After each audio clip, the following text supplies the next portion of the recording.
वो ठीक होकर घर आ गए तो क्या उन्हें फिर रेगुलर चेकअप कराना चाहिए या फिर हो गया उनका इलाज? है कि आजकल पुरुषों में overall lung cancer, head and neck cancer इसका नंबर बढ़ रहा है। फीमेल्स में breast cancer, cervix cancer, ovarian cancer, lung cancer, cancer से दूर रहें। सेकंड कैंसर्स मतलब अभी किसी और प्रकार का कैंसर हुआ, कुछ सालों बाद डिफरेंट टाइप का कैंसर हो सकता है जो बिल्कुल पहले से अलग हो, तो इसे सेकंड कैंसर्स कहते हैं। Regular long term regular follow up में रहना ज़रूरी है। और नमस्कार, आदाब, सत श्री अकाल। लाइव नेशन 7 में आपका स्वागत है। मैं शादाब मलिक। अगर अभी तक आप लोगों ने हमारे चैनल को सब्सक्राइब नहीं किया है तो ज़रूर सब्सक्राइब कर लें। वर्ल्ड कैंसर सर्वाइवल डे जून के पहले संडे को हर साल मनाया जाता है और ये उन पेशेंट के लिए है जो जंग लड़कर कैंसर से जीते हैं, साथ ही साथ उनके लिए भी है जो अभी भी कैंसर से जूझ रहे हैं, कैंसर से जंग लड़ रहे हैं। हमारे साथ मौजूद हैं पारस HMRI पटना हॉस्पिटल में डॉक्टर मुसर्रत शाहीन। हम उनसे बात करेंगे और इस पर कई तरह के हम उनसे सवाल करेंगे। फ़िलहाल हम उनका स्वागत करते हैं। लाइव नेशन 7 में आपका स्वागत है ma'am. Thank you. Ma'am, cancer survival day हर साल जून के पहले संडे को मनाया जाता है। ये उन पेशेंट के लिए जो जंग लड़कर जीते हैं कैंसर से, और ख़ासकर अभी अगर हम बात करें उन पेशेंट्स की जो जंग लड़ रहे हैं, तो क्या कहना चाहती हैं? जी, ये एक बहुत अच्छा मौका है जिसमें हम ये बता सकते हैं कि जो पेशेंट्स कैंसर की जंग लड़ के जीत चुके हैं, एक अच्छी ज़िंदगी गुजार रहे हैं, इवन वो पेशेंट्स जो उनका अभी कैंसर डायग्नोज हुआ है और थेरेपी चल रही है, ये उन सबको मोटिवेट करने के लिए, उनको सेलिब्रेट करने के लिए, प्लस उनके फैमिली और रिलेटिव्स जिन्होंने ड्यूरिंग कैंसर ट्रीटमेंट पेशेंट को सपोर्ट किया है, उनके साथ खड़े रहे हैं। ये एक सेलिब्रेशन डे है, तो बेसिकली हम उन सब लोगों को कॉन्ग्रेचुलेट करते हैं जो इस कैंसर से लड़कर आगे बढ़े हैं, और हम उन लोगों को स्ट्रेंथ प्रोवाइड करते हैं जो अभी भी कैंसर से फाइट कर रहे हैं। तो मैम, जो जिन लोगों ने कैंसर पर जीत हासिल की, कैंसर से उन्होंने जंग लड़ा, लंबा इलाज चला और उसके बाद वो ठीक हो गए, तो अब ऐसे में क्या, जब वो ठीक होकर घर आ गए तो क्या उन्हें फिर रेगुलर चेकअप कराना चाहिए या फिर हो गया उनका इलाज? हाँ हाँ, बिल्कुल सही सवाल पूछा आपने।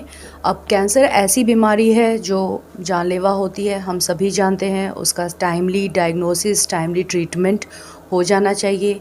उसके 3 भाग होते हैं: सर्जरी, रेडिएशन, कीमोथेरेपी। जिस स्टेज पे कैंसर है उस हिसाब से ट्रीटमेंट दिया जाता है। हमने ये देखा है कि आजकल पुरुषों में overall lung cancer, head and neck cancer इसका नंबर बढ़ रहा है। फीमेल्स में breast cancer, cervix cancer, ovarian cancer, lung cancer, head and neck cancer इसकी गति बढ़ती जा रही है। कैंसर्स के जो मेजर कारण हैं वो सबसे पहले तो ये तंबाकू, गुटखा, शराब, स्मोकिंग, ये सारी चीज़ें हैं।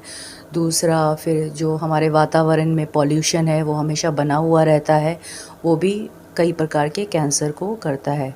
कुछ कैंसर्स में फैमिलियल रोल भी होता है। अब भाई ये हो जाता है कि एक बार कैंसर ट्रीटमेंट हो गया तो उसके बाद फ्री हो गए, मतलब अब कुछ नहीं हो सकता, तो ये मिथ है। ऐसा ना सोचें। एक बार कैंसर ट्रीटमेंट हो गया है तो भी एक हेल्दी लाइफस्टाइल मेंटेन करना है। आपको रेगुलर डाइट, गुड डाइट लेनी है, योगा वगैरह अच्छी गुड एक्टिविटीज़ में इन्वॉल्व रहना है, मॉडरेट फिज़िकल एक्सरसाइजेस करनी है। आपको रेगुलर डॉक्टर्स, अपने जो आपके कैंसर स्पेशलिस्ट हैं उनको रेगुलर उनके टच में रहना है, उनको रेगुलर आपको आके अपना चेकअप कराना पड़ेगा। अगर आपने पहले तंबाकू, गुटखा या अल्कोहल का सेवन किया हुआ है तो उसे पूरी तरीके से छोड़ना होगा, क्योंकि अगर इनका सेवन करते रहे तो बहुत हाई रिस्क रहता है कि कैंसर वापस लौट के आ जाएगा। मैम, 2010 से 2019 तक 1.1 से लेकर 2% लगभग इंक्रीज़ कर रहा है कैंसर, और ये भी एक्सपेक्टेशन है कि 2025 में कैंसर पेशेंट 15.69 लाख के आसपास हो जाएंगे, जो कि अभी 14 लाख हैं। तो ऐसे में मैम, क्या लगता है कि क्या लोग करें जो कैंसर से दूर रहें? जी हाँ, ये बात बिल्कुल सही है कि कैंसर की संख्या अभी बढ़ती ही जा रही है और पर इससे डरे नहीं, इसका काफ़ी इलाज संभव हो गया है। अगर ये अर्ली स्टेज पे पकड़ में आता है, तो ज़्यादा बेहतर तरीके से इलाज संभव है। इवन एडवांस स्टेजेस में भी काफ़ी अच्छे-अच्छे इलाज अभी अवेलेबल हो गए हैं। कैंसर से बचने के लिए आपको थोड़ा पॉल्यूशन से बचना पड़ेगा। अगर आपकी कोई फैमिली हिस्ट्री है तो आपको रेगुलर डॉक्टर के टच में रहना पड़ेगा। आपको अगर आप अल्कोहल, स्मोकिंग और गुटखा ये सब चीज़ें लेते हैं तो ये सब आपको अवॉइड करनी है, ये सब बंद करना होगा। अगर जैसे फॉर एग्ज़ाम्पल ब्रेस्ट कैंसर है, अगर किसी लेडी को अपने स्तन पे कोई गठान महसूस होती है या उनके निपल्स में कोई खून आता है, कुछ पानी जैसा आता है, तो डेफ़िनेटली आके एक अच्छे कैंसर अस्पताल में चेकअप कराइए। ये पता लगाना ज़रूरी है कि वो गठान कहीं कैंसर तो नहीं है। अगर किसी को खांसी में खून आता है, सीने में दर्द होता है, लंबा कफ रहता है, लंबा बुखार रहता है, तो ये सब कैंसर के लक्षण हो सकते हैं। भूख नहीं लगना, वज़न घटना, ये सारे मतलब कुछ लक्षण हैं। हाँ, अच्छा, महिलाओं में तो ब्रेस्ट कैंसर और जो मेल हैं उनमें लंग्स कैंसर ऐसा और माउथ कैंसर ज़्यादा पाया जाता है। ऐसे में जो पेशेंट जिनकी केमोथेरेपी हुई, जिनका इलाज हो गया, ब्रेस्ट कैंसर हो या फिर जो भी कैंसर के पेशेंट हैं, तो उनको फिर बाद में क्या प्रिकॉशन करना चाहिए? हाँ, जो पेशेंट्स पूरी तरीके से केयर हो गए हैं, उनका ट्रीटमेंट कंप्लीट हो चुका है, उनका कोर्स ऑफ ट्रीटमेंट दे चुके हैं, उनको रेगुलर फॉलोअप में ज़रूरी है। एज़ आई सेड कि पहले तो सबसे पहले टोबैको यूज़ को बंद करना पड़ेगा अगर लेते हैं। इवन पैसिव स्मोकिंग से भी कैंसर का रिस्क बढ़ता है, तो अगर आपके फैमिली में लोग स्मोकिंग कर रहे हैं तो उसको भी रोकिए, क्योंकि उससे भी आपको ख़तरा बनता है पैसिव स्मोकिंग में। दूसरा, आपको रेगुलर हेल्थ चेकअप्स करते रहना है। आपको प्रॉपर एक हॉस्पिटल में रेगुलर चेकअप्स के लिए आना है। बीच बीच में आपके डॉक्टर कुछ स्कैन्स लिख देंगे, कुछ ब्लड टेस्ट लिखेंगे, जिससे आपके शरीर में ये पता चल सके कि सब ठीक ठाक है और अगर कोई कैंसर आ रहा है तो अर्ली डिटेक्शन उसका किया जा सके। प्लस रेगुलर अपना बीपी, शुगर, डायबिटीज़ ये सब की भी रूटीन चेकअप कराते रहना है, क्योंकि पोस्ट रेडिएशन कीमोथेरेपी कुछ साइड इफ़ेक्ट्स होते हैं जिनसे हार्ट डिजीज़ का रिस्क बढ़ जाता है, डायबिटीज़ का रिस्क बढ़ जाता है, ब्लड प्रेशर का रिस्क बढ़ जाता है, कोलेस्ट्रॉल बढ़ जाता है, बोन्स वीक हो जाती है, थायराइड बन जाता है। तो ये सब चेक कराना चाहिए। प्लस ये भी होता है कि सेकंड कैंसर्स, मतलब अभी किसी और प्रकार का कैंसर हुआ, कुछ सालों बाद डिफरेंट टाइप का कैंसर हो सकता है जो बिल्कुल पहले से अलग हो, तो इसे सेकंड कैंसर्स कहते हैं।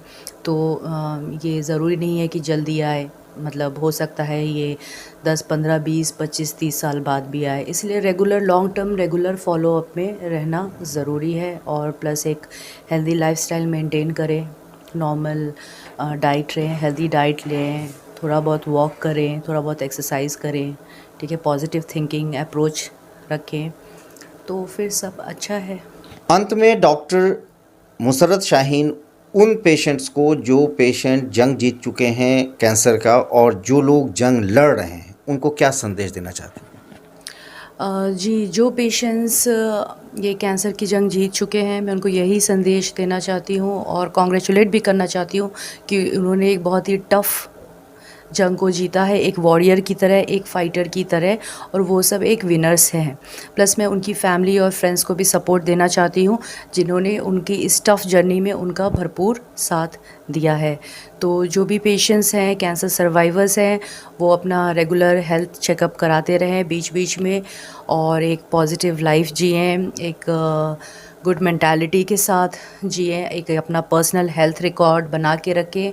और अगर कोई बुरी तरीके का एडिक्शन है, जैसे अल्कोहल, टोबैको, तो ये सब का सेवन ना करें और अपना रेगुलर हेल्थ चेकअप अपने अस्पताल में ज़रूर करवाएं, एक स्पेशलिस्ट के अंडर।